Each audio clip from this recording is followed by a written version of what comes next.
ఆంధ్రాకి 70% మంచి జరిగింది, 30% మైనస్ జరిగింది.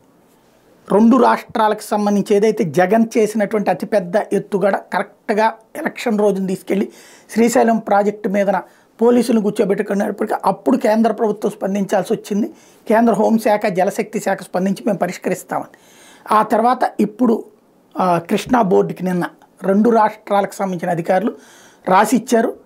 ప్రాజెక్టులన్నీ కృష్ణా బోర్డు పర్యవేక్షణలో నడిచేటట్టు ఫస్ట్ ప్రయారిటీగా మనకు 2 TMC నీళ్లు తాగునీళ్ళకు విడుదల చేయడానికి కూడా బోర్డు ఒప్పుకుంది.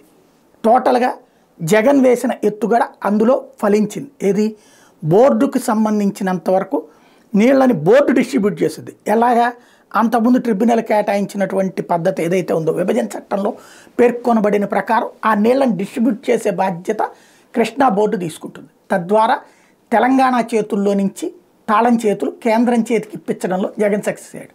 కానీ ఇక్కడ ఒక ఫిట్టింగ్ రేవంత్ పెట్టించాడు. ఏంటది అంటే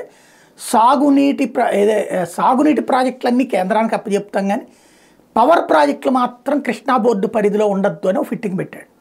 అంటే పవర్ ప్రాజెక్టులు మాత్రం తెలంగాణనే నడుపుకుంటుంది అన్నటువంటి అసలు లాజిక్ ఇక్కడ ఉంది. తెలంగాణ చేతిలో పవర్ ప్రాజెక్టు ఉంటే జల విద్యుత్ అంటే కరెంటుని నీళ్ల ద్వారా ఉత్పత్తి చేయడం పేరుతో ఆ నీళ్లను వృధాగా పారబోస్తారు. అది జరిగేటటువంటి అవకాశం ఎక్కువ ఉంది. అది ఆంధ్రాకి నష్టం. అది కూడా ఆంధ్ర ఏమడుగుతోంది, జల విద్యుత్ ప్రాజెక్టులు కూడా కృష్ణా బోర్డు పర్యవేక్షణలోనే ఉండాలి. ఎందుకంటే జల విద్యుత్ ఎప్పుడు చేయాలి, నీళ్లు పంటలకి వదిలేటప్పుడు చేయాలి. అంటే సాగునీటి కోసం వదిలేటప్పుడు పవర్ ప్రొడక్షన్ చేయాలి, కానీ పవర్ ప్రొడక్షన్ కోసం నీళ్లు వృధా చేయకూడదు. ఇది ఫార్ములా. బట్ దాన్ని జాగ్రత్తగా మార్చేసి కేసీఆర్ సర్కారు తమకు ఎప్పుడు కరెంటు కావాలంటే అప్పుడు ఆ నీళ్లు పారబోసేది. అది ఆంధ్రాకి అన్యాయం, ఆంధ్ర రైతులకు అన్యాయం. అదే మొత్తుకుంది. ఇప్పుడు ఆ ఫిట్టింగ్ రేవంత్ కూడా కొనసాగిస్తున్నాడు.